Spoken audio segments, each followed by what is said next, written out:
ჯანდაცვის უწყება 2016-ში სხვადასხვა ინფრასტრუქტურულ პროექტებზე 60 მილიონ ლარზე მეტ დახარჯავს.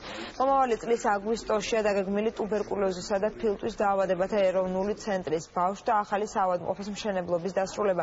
2017 წელს კი დაავადებათა კონტროლის ეროვნული ცენტრის ადმინისტრაციული კორპუსის აშენება. ჯანდაცვის უწყებამ ბავშვთა ინფექციური საავადმყოფოს რეანიმაციული განყოფილება გაარემონტა და შესაბამისი აპარატურით აღჭურვა. მომავალ წელს იგეგმება დედოფლის წყაროში, ლენტეხსა და ხარაგაულში სამედიცინო ცენტრების აშენება. ძირითადად მთავარი არის ზუგდიდის მრავალპროფილური საუნივერსიტეტო კლინიკა, რომელიც სოფელ რუხის ტერიტორიაზე მდებარეობს. ამ კლინიკას საკმაოდ სერიოზული დატვირთვები აქვს უკვე არ აშენებულა, თუმცა აშენებულია დგას კლინიკა, მაგრამ ჯერ ფუნქციონირება არ დაუწყია, მაგრამ მან თავისი ფუნქცია უკვე შეასრულა ჩვენ საფრთხეს ძმებთან ურთიერთობის.